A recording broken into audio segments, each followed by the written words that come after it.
Una mañana yo me levanté temprano y estaba contento cuando vi nacer el sol. Una mañana yo me levanté temprano y estaba contento cuando vi nacer el sol. Y recordaba en aquellos tiempos pasados, cuando la neblina usted de cerca la veía. Recordaba en aquellos tiempos pasados, cuando la neblina usted de cerca la veía. Y recordaba en aquellos tiempos pasados, los tiempos que se van no volverán jamás. Y recordamos los amigos que perdimos en las minas de Iracal. Recordamos los amigos que perdimos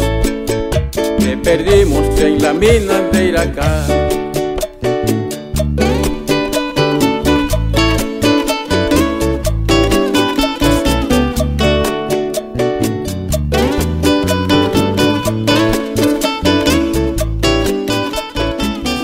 Esta es la historia trágica, pero a su vez valerosa, de la comunidad de la mina de Iracal en el departamento del Cesar.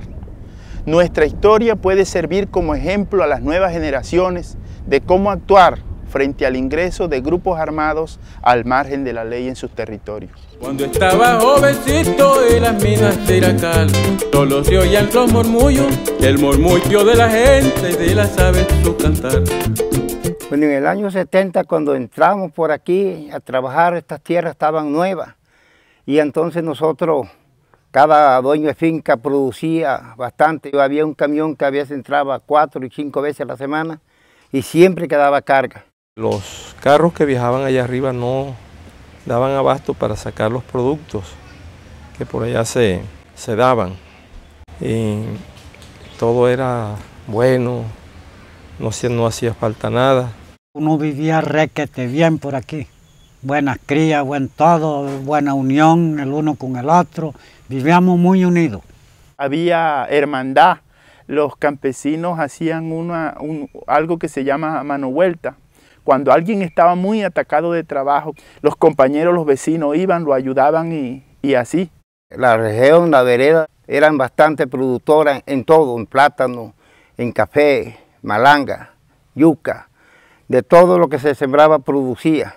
Y vivía uno contento por aquí y no teníamos ninguna clase de problema. Hubo un gran desarrollo, la mayoría de los campesinos, los dueños de finca, mandaban a sus hijos a estudiar en Valledupar, compraron casas en Valledupar, se hacían eventos, canciones, se hablaba de versos. Era una tranquilidad, había una paz inmensa que tenía el corregimiento. Nosotros en ese tiempo teníamos el privilegio de que de la alcaldía de Valledupar, con ellos conseguimos aquí varios colegios. Conseguimos el puente de los Clavos, el puente de Liguerón, también conseguimos el centro de acopio. Antes nosotros vivíamos bien, había buena producción, teníamos buena alimentación. A donde desde que entraron esos grupos de ahí para acá, nosotros quedamos como si nunca hubiéramos tenido nada. Hay un grupo de guerrilleros engañando a los campesinos, mataban a los inocentes y les sacaban los hijos. Cuando la guerrilla llegó aquí a esta zona, en primer lugar nos mandaban a hacer las compras para ellos. Obligatoriamente llegaban a una finca y si usted nos va a traer tal compra tal día, y uno tenía que hacerlo porque si no, pues tenía problemas con ellos.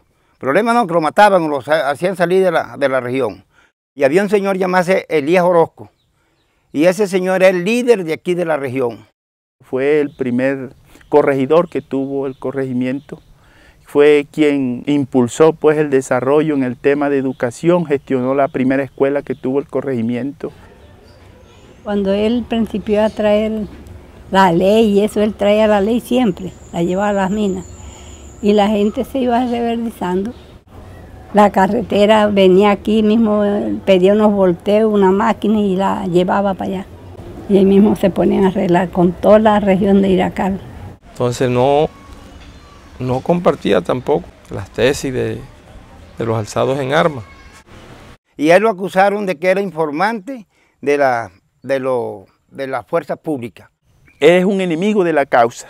Quien es enemigo de la causa es enemigo del bien común, y quien es enemigo del bien común debe ser declarado objetivo militar, debe ser asesinado.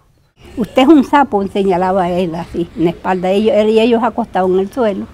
Y cuando lo acusaron, entonces bajaron los grupos armados y lo asesinaron. Lo amenazaron primero, y entonces cuando el hijo quiso intervenir para que a él si no le mataban al papá, pues también lo mataron a todos. Mataron al señor Elías Orozco y mataron al papa, que era el hijo de él. Y entonces, como ya se hizo de nochecita, madrugamos nosotros y fuimos a buscarlo, estaban en la estrella, estaban tirados así, el papa adelante y él hacia atrás, en el suelo, los tiros fueron en la boca. Es importante mencionar que cuando la comunidad trató de denunciar, en el caso particular del difunto Elías, presencia de grupos armados al margen de la ley, básicamente lo que hizo la fuerza pública fue identificar el territorio y encerrarlo en un círculo y declararlo zona roja. Zona roja significó cero presencia del Estado, cero presencia de la policía, del ejército, y únicamente había presencia de la guerrilla. Y ahí nos sometían ellos a nosotros lo que ellos quisieran, y convocaban reuniones también, y en las reuniones y mataban a las personas. En las minas de Iracal se volvió una incertidumbre que nadie podía contar con la vida de nadie, porque si lo malinformaban, lo mataban. Eso todos los días lo tenemos en el recuerdo, porque permanentemente miles de personas cayeron en esa forma a causa de esa violencia. Yo no sé qué es lo que pasa y me refiero a los mandatos. Primero fue la guerrilla y ahora vienen los paracos. El periodo de zozobra inicia desde el año 98 en adelante, cuando se hace la primera incursión paramilitar en la mina de Iracal. Y lamentablemente a nosotros nos afectó algo, y es que como estábamos ubicados geográficamente en el piedemonte de la Sierra Nevada de Santa Marta, eso sirvió para que los grupos se les facilitara su accionar. La guerrilla sola haciéndonos obligatoriamente esas cuestiones de exigencia. Pero después llegaron los paracos que se ubicaron aquí en el cerro, que le dicen el Cerro del Guacamayo. Y los guerrillos estaban ubicados en el Cerro de la Góngora. Se estaban disputando el territorio. Entonces nosotros estábamos en dos aguas. Así que el que se quedaba ahí, si no lo mataban los paracos, lo mataban la guerrilla. Todas las actividades de secuestro, de pescas milagrosas y todo esto que hacía la guerrilla, pues terminó con la conclusión de que la autodefensa y el Estado, a través de sus fuerzas militares, terminaron estigmatizando a la comunidad nuestra como colaboradora de la guerrilla. Usted sabe que al presentarse un grupo de 30, de 50 hombres a una finca como esta, y entonces decir, vayan a buscarme una compra, no se podía decir que no. Pero entonces, a causa de eso, los paracos nos acusaron entonces de que toda la zona era guerrillera. En el 2000 fue la primera masacre como tal, hubieron 3 personas, pero atacaron inicialmente el liderazgo, mataron al presidente de la Junta de Acción Comunal, mataron al corregidor y mataron a un profesor. 8 días después mataron a la promotora de salud, que la recogimos desnuda, con signo de haber sido maltratada y violada. Mi mamá era una persona muy servicial en la comunidad. A toda la persona que le podía servir lo hacía. Días después, en el mes de julio, hacen otra incursión paramilitar.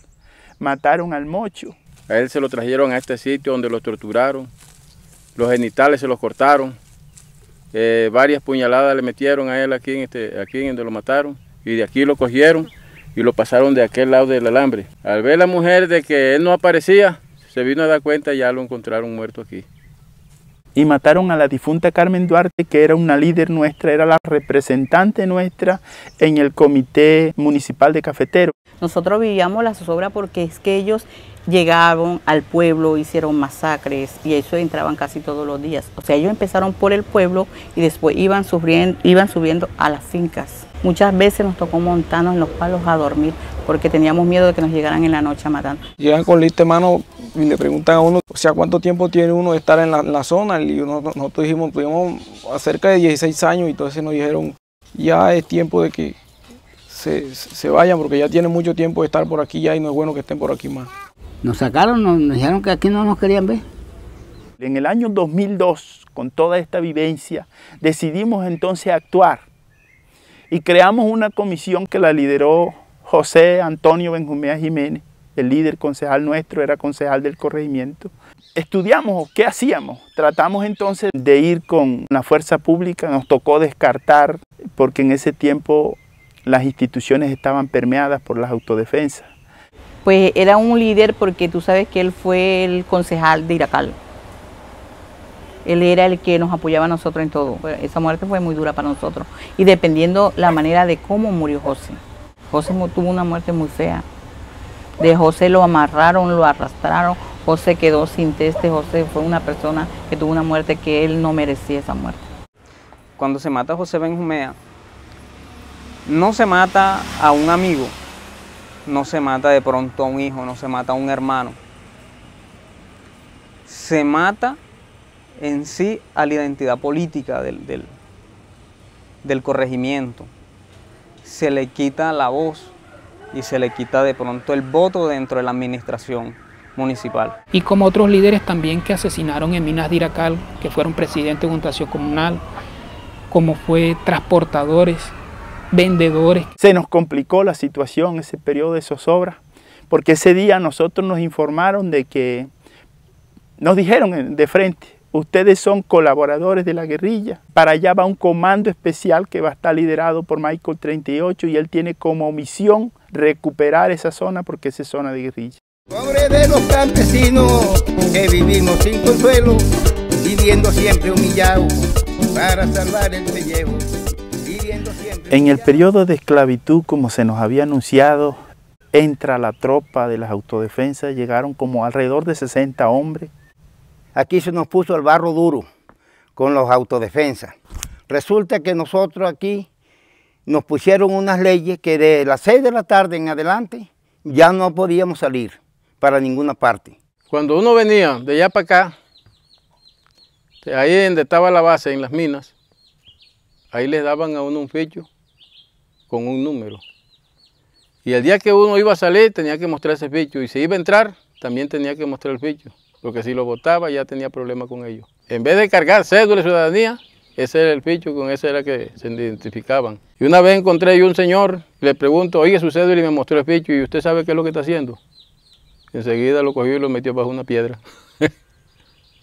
Si había un trabajador en la finca y ellos le decían, vaya a hacer esto, y se lo mandaban, se lo sacaban de la finca y ese trabajador tenía que ir a hacer y los mandaba a ellos, pero uno tenía que pagarle el tiempo a ese obrero. Los impuestos que teníamos que pagar, en ese tiempo se pagaban 4,000 pesos por el transporte del carro. Ellos cobraron 5 para que le quedaran a ellos 1,000 pesos del transporte. En el guineo había que pagar 5 pesos, en el maíz 5 pesos. En todos los productos que estaba dando aquí había que pagar 5 pesos y en el café sí había que pagar 100 pesos por kilo de café. Y así, por todos los productos agrícolas y pecuarios que producíamos, teníamos que darles a ellos un porcentaje. Colocaron otra regla, había que colocar en las casas la bandera de Colombia. Había que colocarle el nombre de la finca. Una vez tuvimos nosotros el lío, después que pusimos las banderas, entonces se dieron los otros grupos cuenta de que estábamos poniendo banderas, entonces la gente estaba pura quitándolas porque entonces nos iba la guerrilla dando plomos a nosotros por el asunto de las banderas esas. A veces se le presentaba a uno en las casas 50 paracos, que aquí lo llegaron a hacer varias veces y se quedaban y quedaba uno así, es justico porque uno no podía ni siquiera hablar porque está uno temeroso de que pudieran hacerle algún daño a uno. Y en la finca mía me mataron lo que fueron 35 gallinas que yo tenía allá, 2 gallos. Y yo ese día había bajado hacia el valle. Me mandaron una carta mandándome a decir de que subiera, que si no me había gustado lo que ellos habían hecho. Hoy yo les dije, bueno, de todas maneras me gustó, ¿sí? Porque si me hubiera dicho que no, hasta ahí hubiera yo llegado.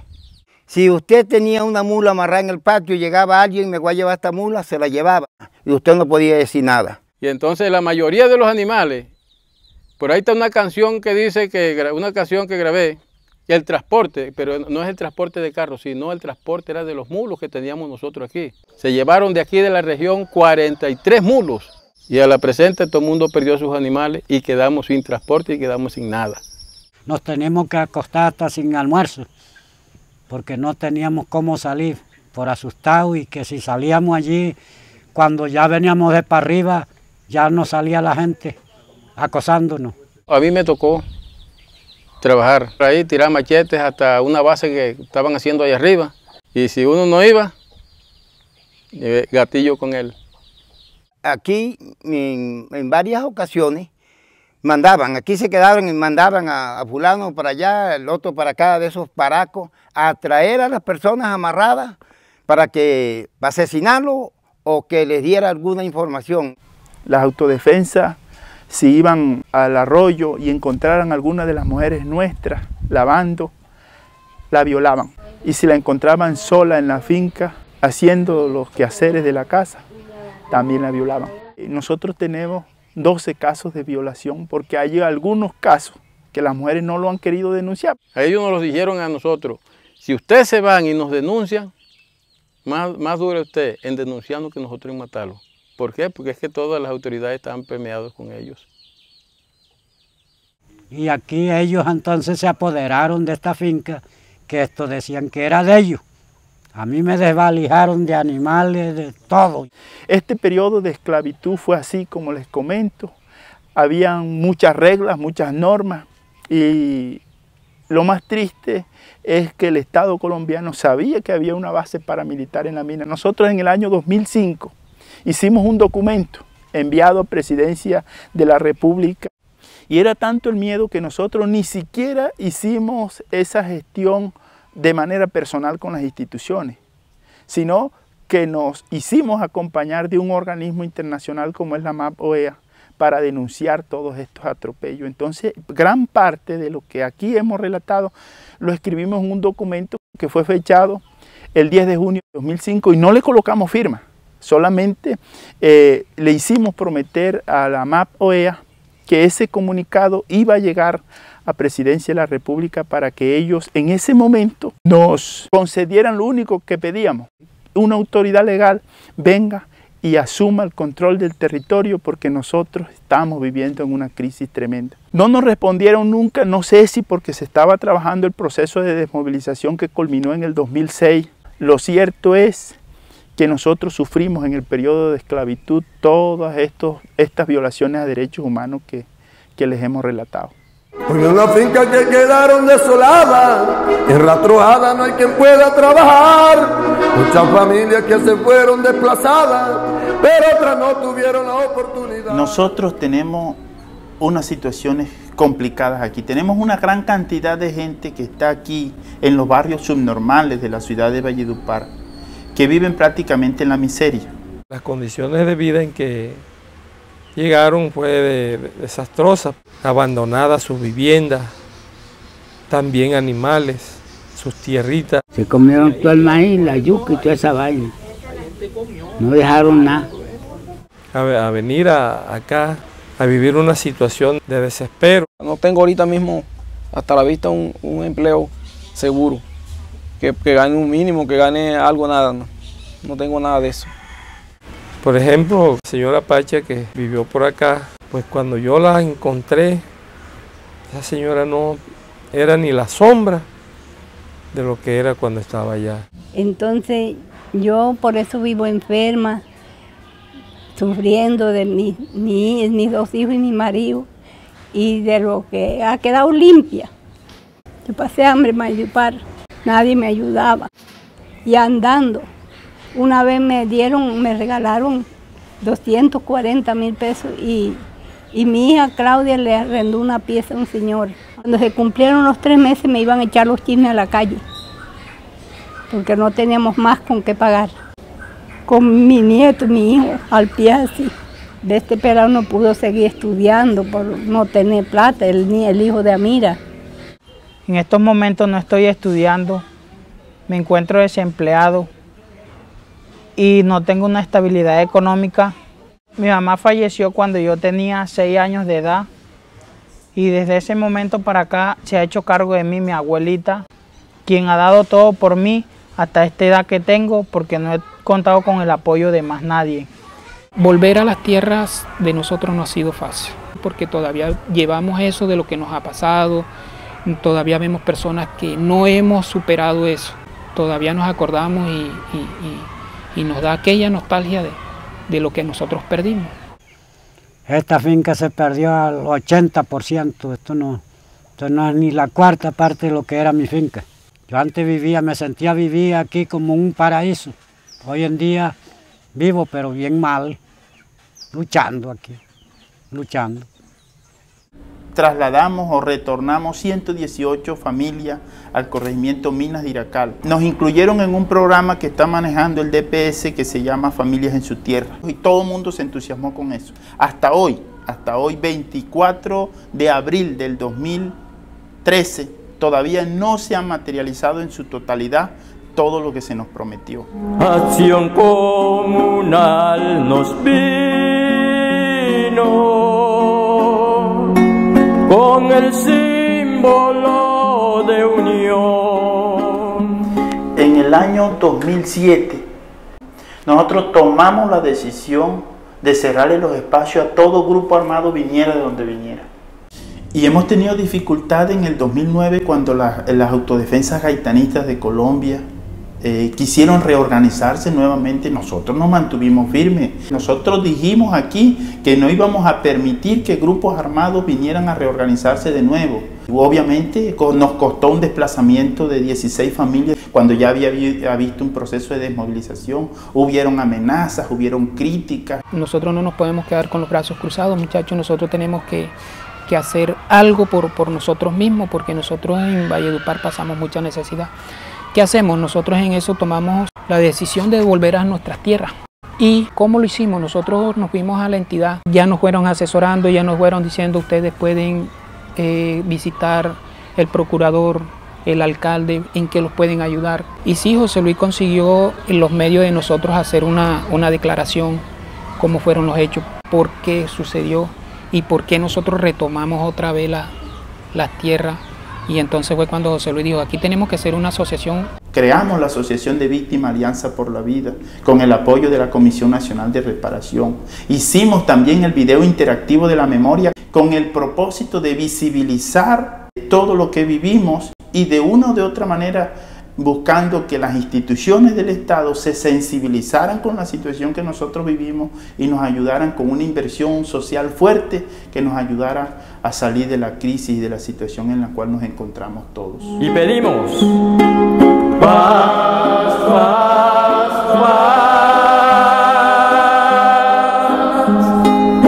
paz, educación y libertad. No queriendo que esos casos de violencia se nos repitan, porque eso sí no lo queremos, que se nos repitan otra vez esos casos, porque venimos a trabajar. Al señor alcalde, al gobernador, toda esa gente siempre nosotros le hemos rechazado esa parte de que nosotros no somos guerrilleros. Necesitamos donde vivir, que no tenemos un techo, no tenemos nada de propiedad de ninguna parte. Un techo, una casa digna, digo yo, ¿no? Lo que pasa es que yo te digo algo, a nosotros, yo al respecto de todo esto que hemos sufrido, yo he quedado sufriendo mucho de la depresión, con la presión, dolor de cabeza, y eso me ha causado a mí enfermedades, porque resulta y pasa que ya yo ni siquiera a la sierra puedo viajar. Quiero recuperar las tierras que dejamos allá, la casa, los lotes que dejamos y los cultivos y los animales que dejamos allá perdidos. Porque en verdad pedimos es que nos ayuden, porque si nosotros hacemos cualquier cosita y tenemos una ayuda, pues la producción se nos aumenta, porque tenemos la ayuda cómo hacerlo, pero si no la tenemos, andamos mal, estamos mal. Hoy tenemos más de 80 homicidios, 4 casos de falso positivo, 4 casos de lesiones personales que causaron incapacidad permanente, 4 casos de desaparición forzada, 12 casos de violación a la libertad sexual y reproductiva y casi que el 100% de la comunidad nuestra en condición de desplazamiento. Las instituciones han desatendido todas nuestras peticiones y han obviado varias de nuestras solicitudes. El gobierno ha sido cómplice de todas nuestras afectaciones, declararon nuestro territorio como zona roja y la población nuestra ha sido estigmatizada como si fuera una población guerrillera. Nosotros queremos lograr la emancipación de ese pasado de abusos. Nuestras vidas están regularmente amenazadas, pues no podemos hablar ni denunciar todas las iniquidades que hemos sufrido. Nosotros simplemente esperamos que el gobierno escuche nuestras súplicas y haga cumplir la ley que impulsó. Nosotros no deseamos caridad del gobierno nacional, simplemente exigimos una reparación por las injusticias y crímenes que hemos sufrido como una herramienta que contribuya a nuestra emancipación y sobre todo que nuestra comunidad sea reconocida como sujeto de reparación colectiva.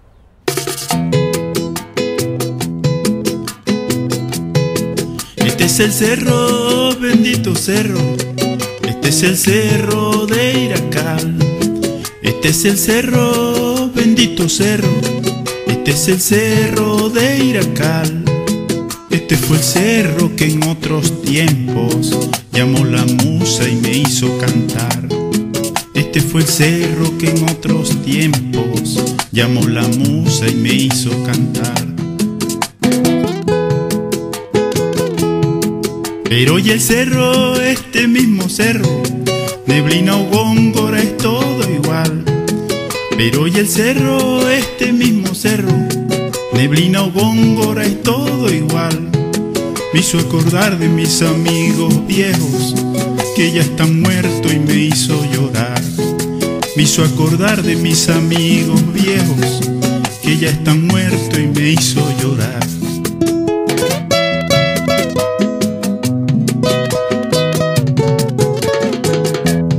Carmen no olvido yo, tampoco a José mi hermano. A Carmen no olvido yo, tampoco a José mi hermano. A Héctor, Luis y Antoriano, 38 asesinó. A Héctor, Luis y Antoriano, 38 asesinó. Y a todo un pueblo reunió para matar a Javier, y lo vimos perecer y ninguno lo auxilió.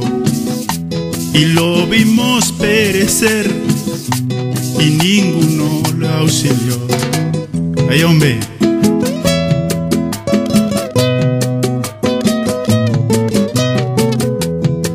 Testigo es Dios que está en el cielo, ese que vio nuestra humillación.